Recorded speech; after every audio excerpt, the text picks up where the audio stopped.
Right here at Bethalto Schools. Can you hear me now? Okay. So I will try to do this in about 30 minutes or less. So if there's any questions by the board, more than likely I will answer them as we go through it. But if there's still some at the end of slide 30, then please let me know.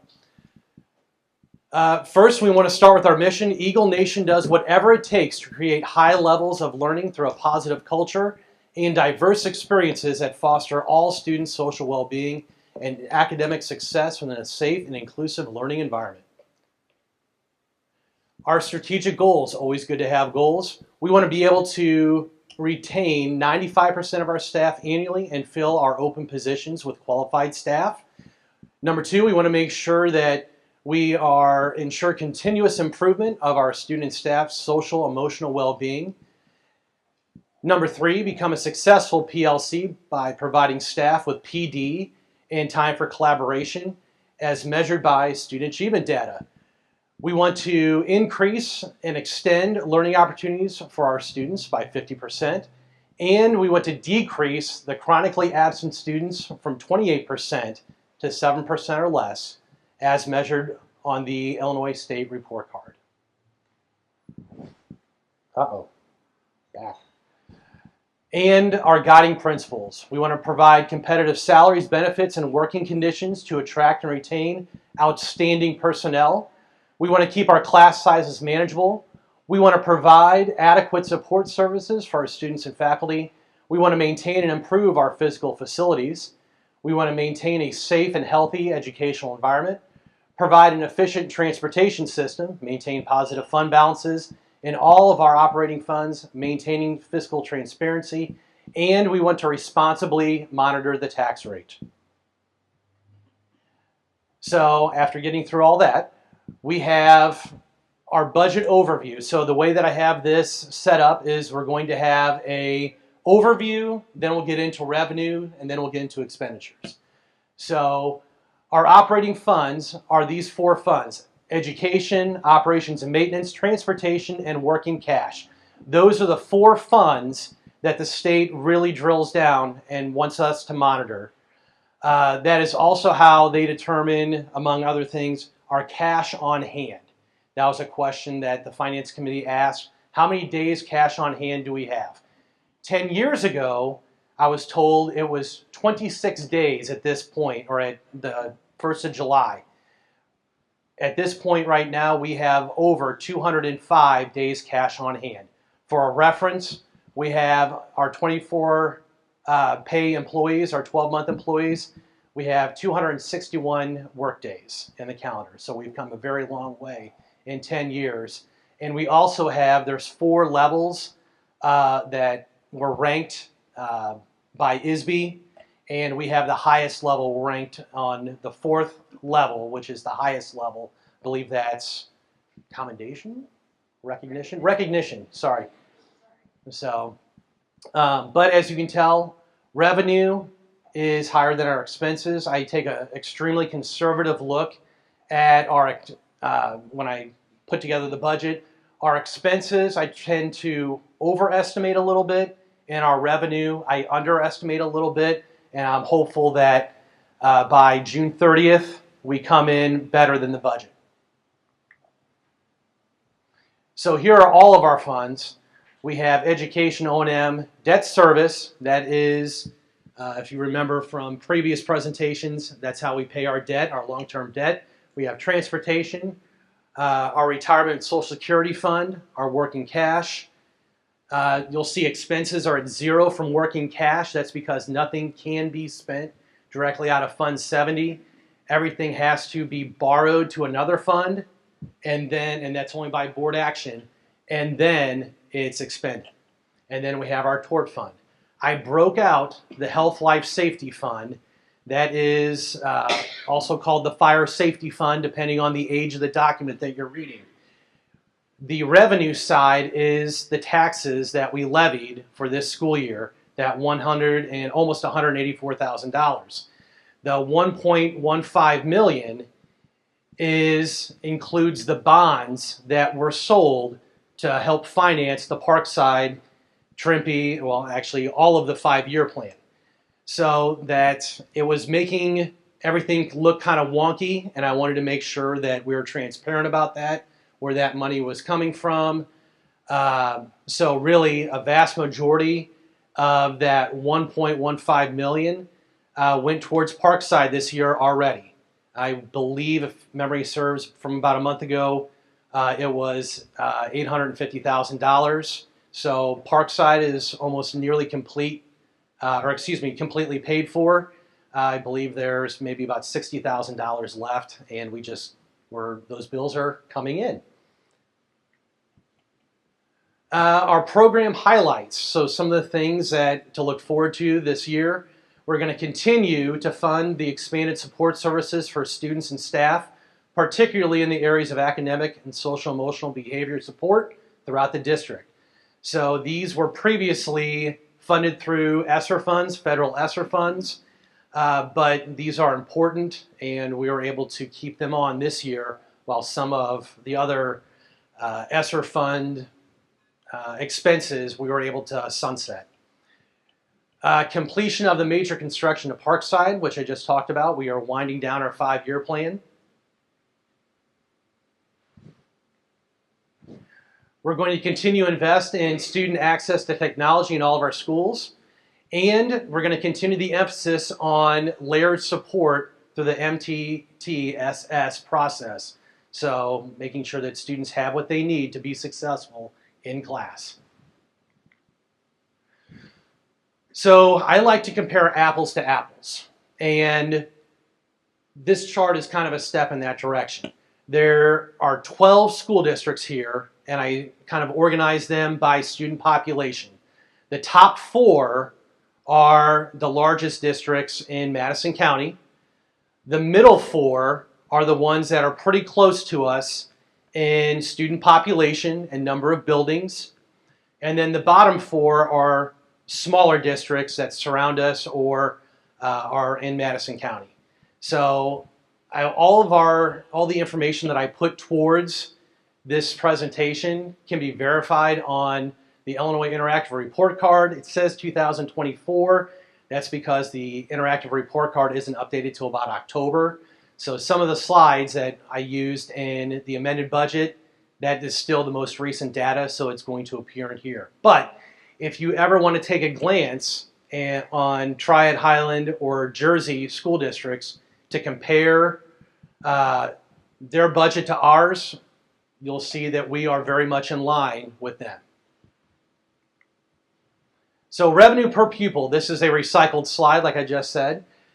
We are able to do more with less. We do not have a lot of commercial growth. We don't have heavy industry. We don't have a refinery.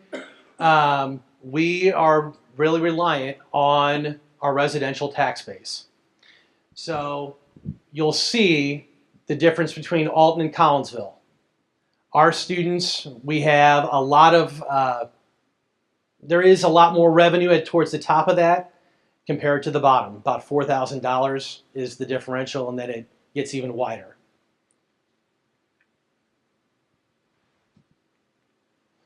So our expenses per pupil. Once again, we are in that bottom half. It's just another way of saying that we do more with less with our revenue. So and another way to say it is we stretch our money to get the most out of giving our students the most that we can. We have lower class size at the elementary level. We have lots of opportunities for our students at Civic Memorial and Trimpe Middle School, and we're still able to keep those costs low. What was the difference on the two? The last slide was 13. Was that what you're trying to get? It was like 400, 300. Oh, there you go. 255. Like this. Mm-hmm. So what we're spending on. Whoop. Thank you, Chris. So, but once again, you can see that a lot of our same districts that I compared to, Jersey, Highland, and Triad, are all in that bottom half as well. So we must be doing something similar to what they're doing to be in that same ranking. So now we're going to jump into revenue. So our revenue comes from 3 sources: local, which is our tax base, state, which is primarily evidence-based funding, and federal, which is primarily our IDEA special education grant and our title grant. We'll talk more about that in a minute. I did want to draw this distinction between FY25 and FY26. Federal revenue is in the red, state revenue is blue, and purple is our local revenue. So you'll see just how much smaller our federal revenue is just by a quick visual. And because it's out of 100%, the local revenue and the state revenue grow a little bit on the pie chart, but not as much as what the visual is. So it's really telling how much that ESSER money has fallen off. This is another recycled slide, but it's still true. Our EAV here in Bethalto has risen year over year since 2020, coming out of the pandemic. That is a good thing. You want your equalized assessed value on your home to go up. That means that it is a popular place to move to. That means that it is a desirable place. So we must be doing something right as a school community and as a Bethalto community. If, on the other hand, your EAV is going down, that is a bad sign. That means you can't sell your home if you want to move. It means that something's not going right in your community, and that's going to impact your tax base. It's going to impact your schools. It's just not good. So having a rising EAV is where you want to be. Our state revenue highlights. Good news is that our evidence-based funding rose by about $400,000 this year to a grand total of $16 million. We are currently at Tier 1, which you would think, oh, that's great. It does help that we get the most money. 75% of all school districts in Illinois are considered Tier 1. So we do get the highest amount of funding. Tier 4, you receive minimal funding. And typically, not 100%, but most of those school districts are up near Chicago in the counties that are at Tier 4, and they get the minimum amount of state aid. What Tier 1 means when they say 74% of adequacy, that means that the state considers that we are able to fund 74% of what they feel is needed to educate our students, and the rest they make up for. And I wanted to bring, this is almost out of spite though that I put this on this slide, that our transportation, the state claims, if you remember from my previous presentations, I get irked that the state says that they're going to reimburse our transportation claims at 80%, so 80 cents on the dollar. However, in the fine print of the transportation claim, they take that 4/5 and they multiply it again. Last year it was by 0.68. This year it's 0.61. So when you do the math, it comes out to be about 70% or 70 cents on the dollar rather than 80. So I'm kind of calling them out on their lie. Our federal revenue, it's currently at 8.7%. That's an 11% decrease. Our partners at the state and federal level, I said that a lot of our money comes from Title I and Special Ed Grant and our National School Lunch and Breakfast programs.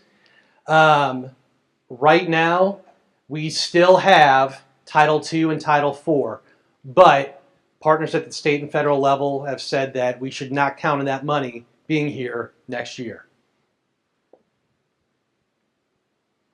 And other revenue. This is kind of an oddball. It's like all other, it catches all that doesn't fit in the other columns. So this could be rental fees from using district facilities if we have rentals. It could be small local grants from banks or community organizations. And it can also be inter-fund transfers. Typically this happens on the last board meeting of June, and you can take the interest from certain funds, not all of them, there are rules that govern this, from certain funds, you can take that interest and put it in the fund of greatest need or the education fund, wherever it will do its greatest good. Now we're into expenses. So one of the easiest way to explain this is by the object. So what are our expenses being categorized as? Salaries, benefits, purchase services, supplies and materials, capital outlay, and other objects. And if you ever really want some great reading, and as I say with some sarcasm, you can go to the ISB website and verify this under Administrative Code 100. It's riveting. So our salaries and benefits. I've broken this down by our categories. We have teachers and instructional aides that have the most. Then we have our support services of speech, path, psychologists, guidance counselors, social workers, nurses, and the tech department. Their salaries and benefits. We have our administration costs, administrators and office staff. So secretaries are included in that figure according to the ISB budget breakdown. So salaries and benefits. Our custodian and maintenance staff are included in that category. Our transportation salaries and benefits, and our food service salaries and benefits. All total for 1,000 and 2,000 category salaries and benefits, those objects, our projected total salaries are almost $19.5 million, and benefits are projected to be $2.2 million across all funds. And I say that because most of these salaries come out of the Ed Fund. About 5% of certain categories will come out of the tort fund because they have some risky duties that we can charge the tort fund for. Our purchase services. This is a service that we cannot do on our own. We have to bring somebody else in with a certain amount of expertise to be able to do this for us. Or they do the service for us from afar, such as in education, software, our online curriculum, and professional development are most common. For operation and maintenance, I threw in the parking lot ceiling. That's something that we contract out for. And unfortunately, we do not have a dedicated HVAC person at the moment, so we have contracted an HVAC service. And oddly enough, the way that it works with our bus leases, that is a purchase service through transportation. For our expense highlights, we have supplies. Generally, this is something that you can touch, but that you're not going to keep very long. So, student Chromebooks have a lot of wear and tear. So Tyler does a really good job of refreshing them when they're needed, but they aren't counted, you don't count on them lasting more than 5 years. So they get worn out pretty quick. Our electricity and natural gas expenses are a supply, but fortunately, even though it seems that the cost of energy is going up exponentially throughout the state, we were able to lock in a 3-year supply contract with Constellation Energy last spring, which should really help us control our energy expenses. Our cost of food supplies, our utilities, our insurance, that's auto, property, liability, and workman's comp, and our transportation costs, as far as the fuel consumption, those are all considered supplies. Capital outlay. This is something you do intend to hold on to for a long time. A lot of our service vehicles and equipment we'll keep for more than 5 years. Office furniture, O&M projects that we're making physical changes to buildings. We're doing that for the long term. And our staff computer equipment. Staff generally take better care of their equipment than the students do, so we count that as a capital outlay.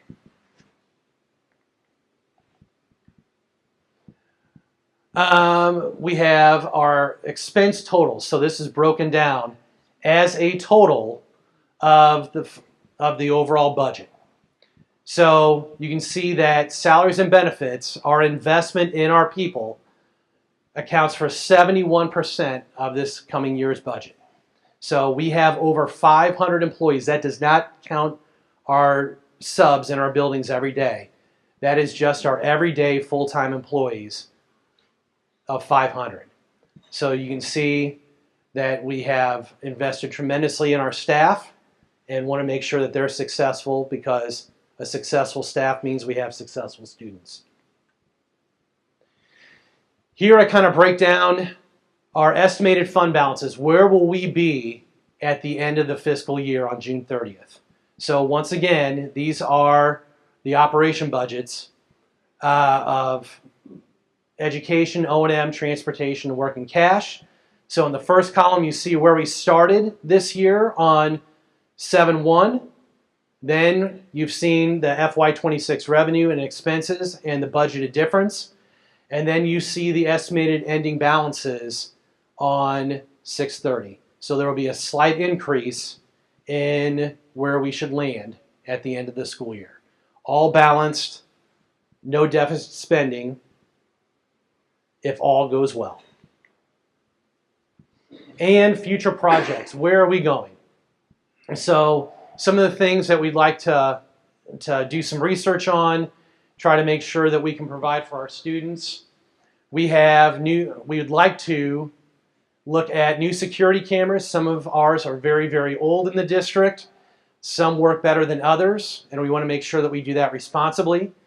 The new updated elevator or hopefully repaired wheelchair lift at Bethalto East. Those two I've tucked in to the Health Life Safety Fund, but part of the has to on that is we have to have our architect sign off and the ROE, the Regional Office of Education, agree with the architect's renderings. So those two hurdles have to be completed before we can move forward with that. That is rather routine though. Updating the sound system here in the boardroom for better communication with our stakeholders. And in that same idea, a new sign at Parkside, so as parents are picking up, dropping off, and as people are driving by, then they can communicate what's going on at school and hopefully grab our parents' attention and bring them into the school for more volunteer opportunities, helping out in the classroom, whatever the case may be, or just being aware of what's going on. Hopefully moving forward with the solar farm on Story Lane for energy conservation and financial investments. And we have BESPA contract negotiations, I believe, scheduled to begin this month. And we want to make sure that we invest in our people. So a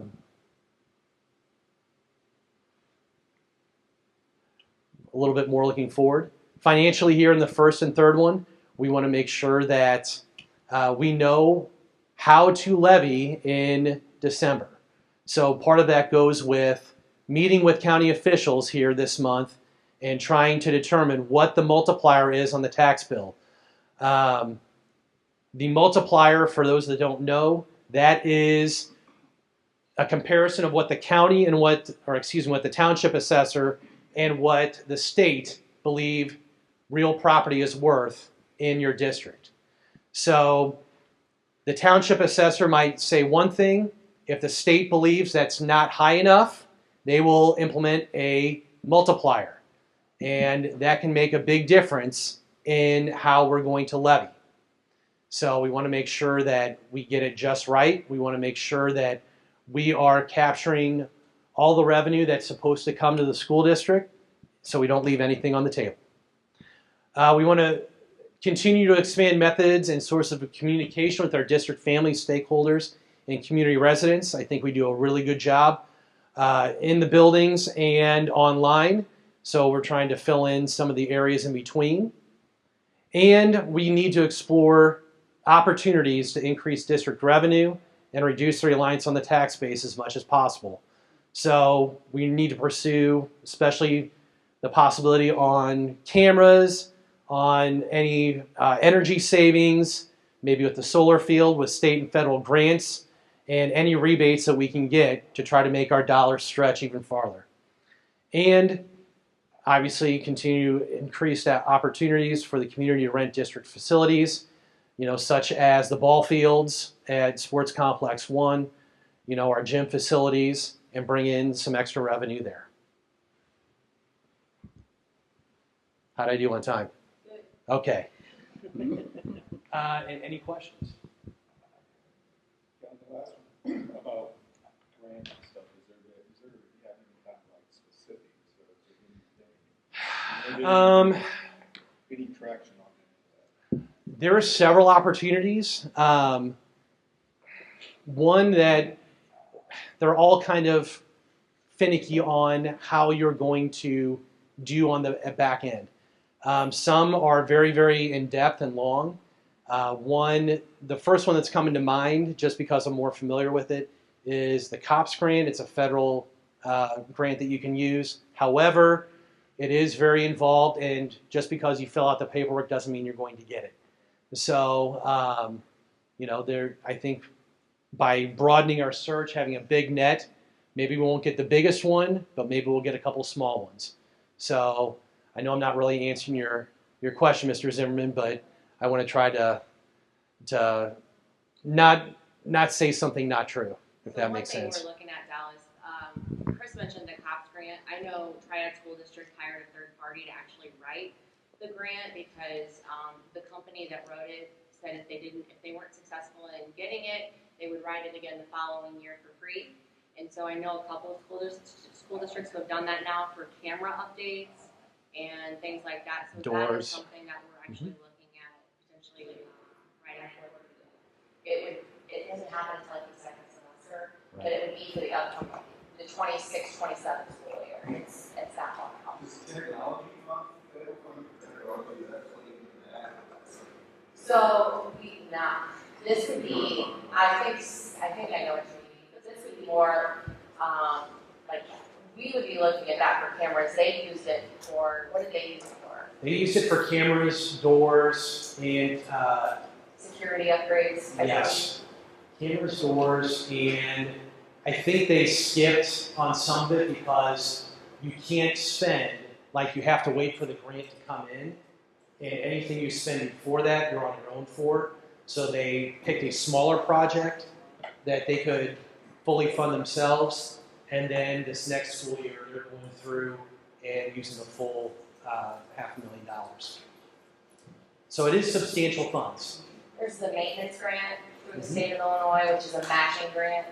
We write for that every single year. So it's a $50,000 grant and it's matching. So we'll use that sometimes for maintenance projects around the school district. That's something we do every year. What other questions? What was your, as far as technology, I mean, there's not really a solid revenue stream for that are you talking about through the state? through the state or? Yeah, I just we might just have to dig in and look into it. Especially on the AI. Especially Oh, the AI stuff. You would use them resources as far as seeing that as an option. Those better ones. It'll be interesting. I think Illinois is going to come out with some AI policy in January, or they're supposed to. It will be interesting to see if dollars follow, to your point. I know. So, maybe at the federal level. Any other questions on the